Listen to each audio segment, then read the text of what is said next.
I remember when I first started blogging, and I put these thoughts out there, and for a long time I didn't have comments. And then when I stuck comments up there, people would be commenting. I'd be like, I can't believe people are reading this. And at that time, even like 200 people, it would just dumbfound me, because if you consider, like, if you were going out and printing out my thoughts to this and going out and handing it out in the corner, and the amount of resources that would take to put it all together and then print it out, and then being able to go out and stand in the corner for a couple hours to hand out like 200 of them, and who knows how many people would actually read them. But, it would be a long process, but that's the process that existed in this country for hundreds of years, as far as, like, if you wanted to be a startup, media organ of getting your thoughts out there.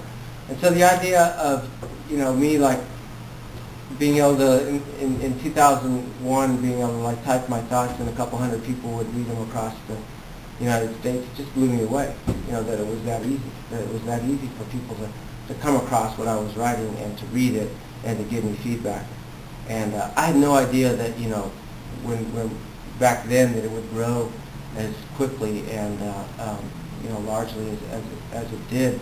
And I don't attribute the success to anything more than being in the right place at the right time, because I think there's much better writers out there than I am. And I guess that's probably the one indicator for success among blogging is just you have to have a real passion for writing, and a passion for self-promotion probably doesn't hurt out there.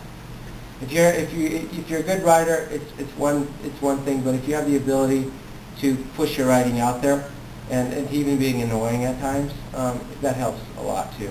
Because there's so much writing out there now that people won't necessarily come across it. And I usually, I get a lot of people that send me stuff through email, and I don't read it all, but if I do notice, like, people that are good writers, I'll try to link to them or call them out some way down the line. I'll probably put a link to the blog or whatever.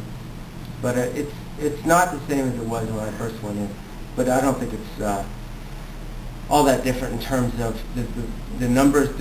The greater numbers of people that are reading blogs, I think, is only going to increase, and there are certainly going to be more and more opportunities for people to use blogging in some way or fashion to be able to generate income for themselves and become a writer and live off that. I mean, that's where all the I've mentioned this a couple times now, how all the different news organizations are going through that blogging style of reporting. So, and anybody that wants to be a writer are in that sort of field somehow.